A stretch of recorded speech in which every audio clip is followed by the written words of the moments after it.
बालाघाट में जनहित के मुद्दों को लेकर कांग्रेस नेताओं ने नगरपालिका परिषद बालाघाट पर सड़क, बिजली, पानी और सफाई को लेकर विरोध प्रदर्शन किया और तहसीलदार को ज्ञापन सौंपा। बालाघाट नगर की समस्याओं को लेकर कलेक्टर और सीएमओ से विस्तृत चर्चा के बाद निराकरण नहीं होने पर आज विरोध प्रदर्शन किया गया और नगरपालिका अध्यक्ष भारती सुरजीत सिंह ठाकुर ने जवाब भी दिया। बीते दिनों नगरपालिका परिषद में नेता प्रतिपक्ष सहित कांग्रेस पार्षदों ने बालाघाट नगर की समस्याओं को लेकर कलेक्टर और सीएमओ को पत्राचार किया गया था। इसमें विभिन्न समस्याओं का निदान किए जाने की मांग रखी गई थी। समस्याओं का निराकरण नहीं होने से नाराज कांग्रेस पार्षदों ने आंदोलन कर विरोध प्रदर्शन किया, जहां नेता प्रतिपक्ष युगराज कारो लिल्हारी ने जनहित के मुद्दे पर आंदोलन कर बताया कि नगरपालिका परिषद बालाघाट में भाजपा सत्ता पर काबिज है। जनता की मूलभूत समस्याओं और आवश्यकताओं के साथ ही योजनाओं पर ध्यान नहीं दिया जा रहा। नवीन जलावर्धन योजना 8 वर्षों से अधूरी है।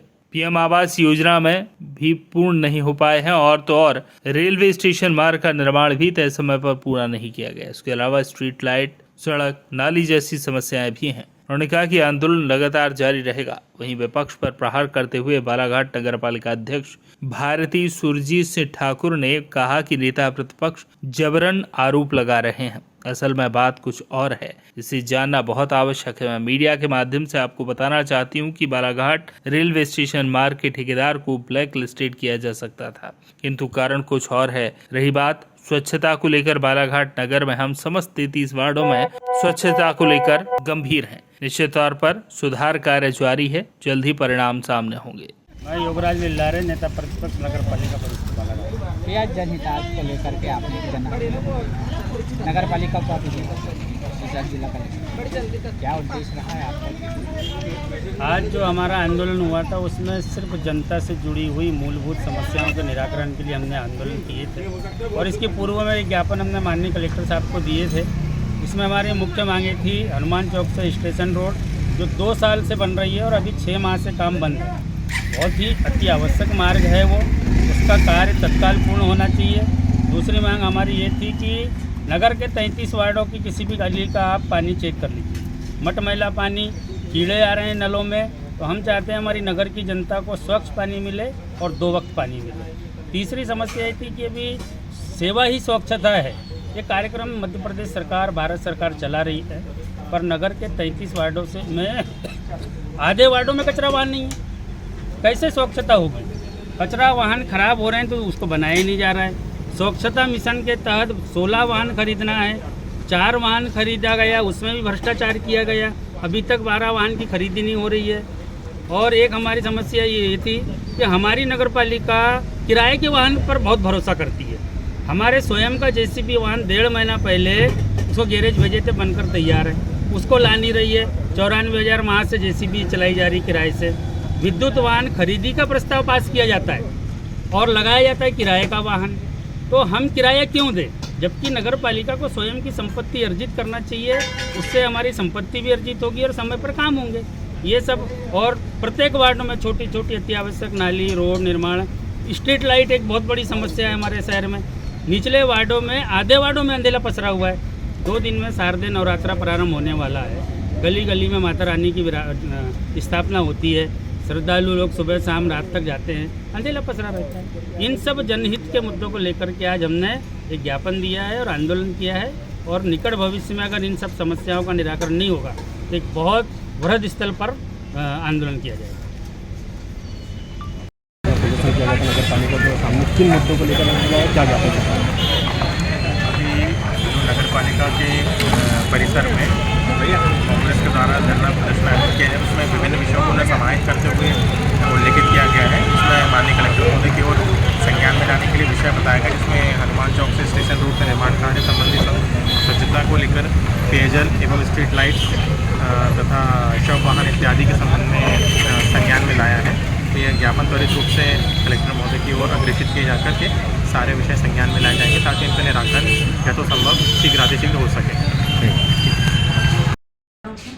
कि स्टेशन रोड जो निर्माण कार्य चल रहा है, उसमें आपने एक अल्टीमेटम दिया था नगर पालिका परिषद की जो बैठक थी। देखिए, मैंने उस समय ये कहा था कि उसका टेंडर निरस्त करके, उसे ब्लैक लिस्टेड करके और नए तरीके से काम की शुरुआत की जाएगी। लेकिन किसी भी टेंडर को निरस्त करते हैं तो वो ठेकेदार कोर्ट कचहरी में जाएगा, यानी हमारे वो कामों को और लंबित करने वाला कार्य हो जाता है। जब ठेकेदार से बात की गई तो उसने ये विषय को रखा कि पाइपलाइन शिफ्टिंग अगर हो जाती है जहाँ पे दूसरे साइड से उसको रोड बनाना था तो तुरंत से वो काम चालू कर देगा। हमारे ही इंजीनियरों की कुछ टेक्निकल फॉल्ट के कारण पाइपलाइन शिफ्टिंग का काम लंबित होता गया और बारिश लगातार इतनी हुई कि पाइपलाइन को उस बारिश के समय शिफ्ट करना इतना आसान नहीं था।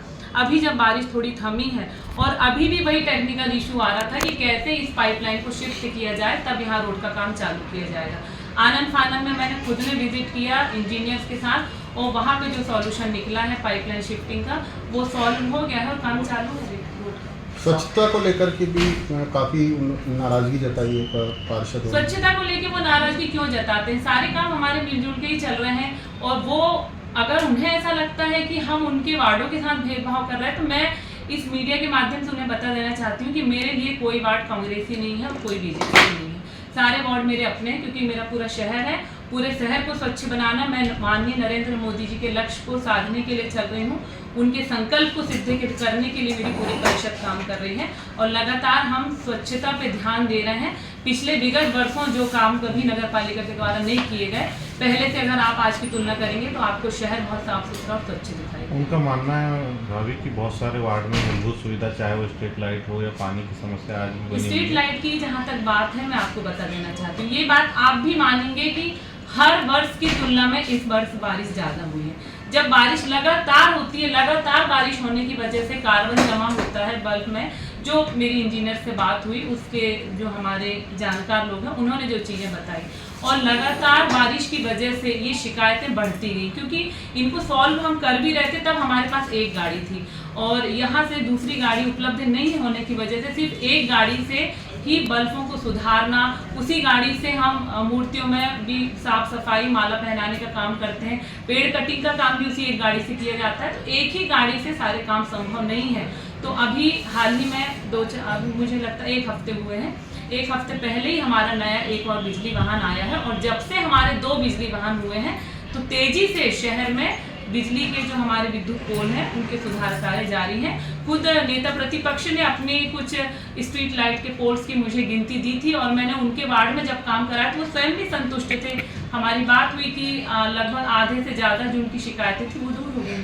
भाई बिजली वाहन तो उन लोग कभी बिना टेंडर के आप लोगों ने बुला लिया, पहले बुलाया तो उन लोगों ने विरोध किया, फिर वापस वो गाड़ी चलेगी, उसका कलर बदल के फिर वही गाड़ी वापस आई है। ये नहीं है, ये सब राजनीतिक गतिविधियां हैं। वो ऐसा मीडिया में उल्टे सीधे बयान क्यों देते हैं मुझे समझ में नहीं आता, क्योंकि कोई भी बिजली वाहन अगर बुलाया गया है तो वो ऐसा नहीं है कि मैंने अपने घर के लिए या किसी अपना व्यक्तिगत लाभ लेने के लिए हमने बुलाया है। वो सारे शहर का काम कर रहा है जो भी बिजली वाहन आया है और उसे कहीं छुपा के नहीं रखा जा रहा। जो कुछ है वो परिसर में ही खड़ा हुआ है, आप आकर आप भी देख सकते हैं या जिसे किसी भी प्रकार की शिकायत है वो देख सकते हैं। 100 वाहन जो है काफी दिनों से खराब पड़ा हुआ है। 100 वाहन तो बन गया है। नहीं, उनका आरोप था कि 100 वाहन बीते कुछ दिनों से खराब पड़ा हुआ है क्योंकि शहर में गमी होती है। नहीं, बन गया है शव वाहन की। मुझे भी जानकारी मिली थी कि शव वाहन बिगड़ा हुआ है।